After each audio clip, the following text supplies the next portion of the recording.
Hi everyone, welcome to Wendy's Lookbook. This is the making of or behind the scenes to a shoe adventure.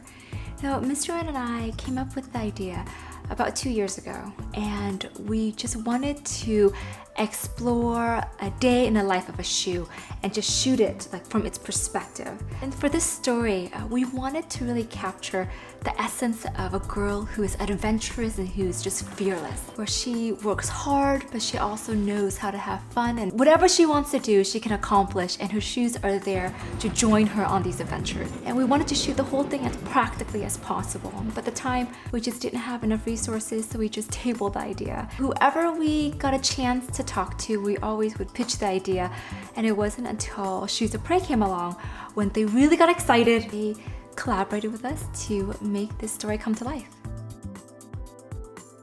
We storyboarded and developed 15 scenarios, and I tried my best to design shoes according to the scenarios. During the editing process, not all 15 made it. We actually found that some didn't add to the energy and to the pacing of the film, and we really wanted to keep it lively and energetic throughout.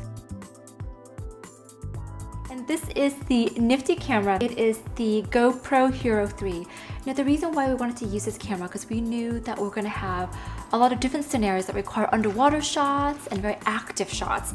So this was very portable and light, and it was waterproof. Because the perspective was pointing at my feet, I was actually the one who was manning the camera. We were trying to be very creative in finding ways to stabilize it. So what we came up with were just techniques to use these monopods to help us stabilize the footage. And I would often just hold it out in front of me so then I can walk with it. And for the scenarios that didn't have hands, we actually would attach the GoPro onto my body. So we have this little belt contraption, and in addition to that, I would add my own like thick belt just on top, so then it'll just be very secure on my body.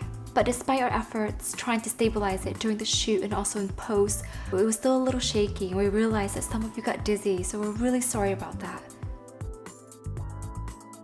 So the first thing that we did was trapeze flying.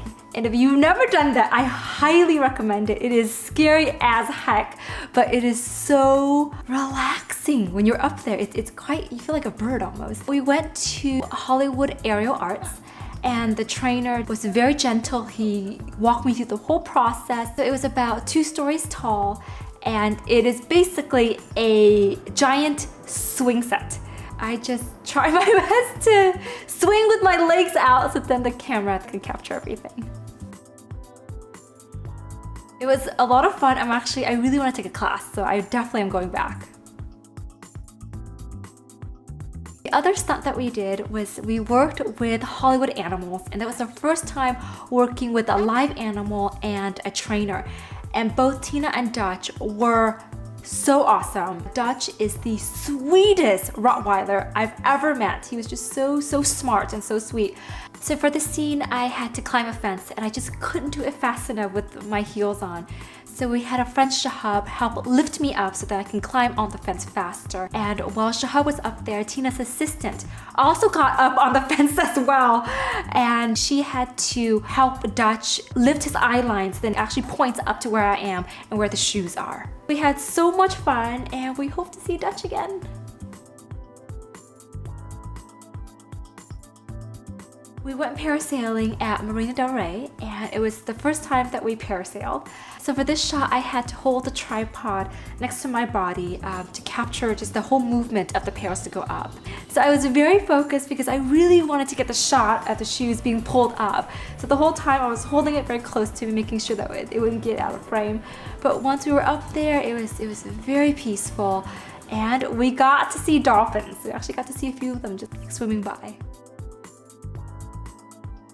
For the water scene, we knew we wanted to cliff dive and continue that shot out of a pool. But I have a little secret, I can't swim.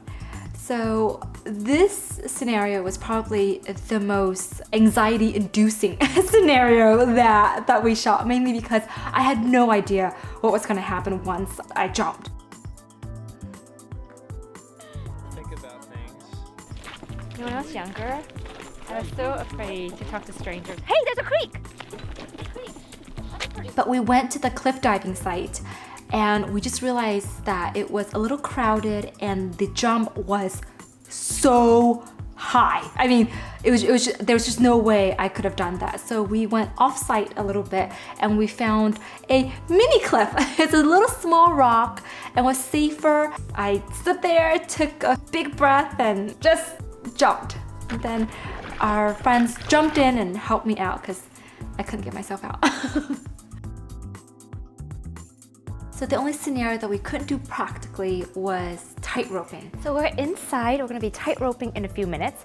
And the founder, Ray, was just mentioning that, you know, it takes about 1 month for a person to train correctly to actually tight rope. But since we're limited on time and we're tight roping in heels, actually in wedges, we're gonna get the help of 2 very handsome, strong men to be on my side so I can actually hold onto a bar to walk across. It's gonna be a lot of fun.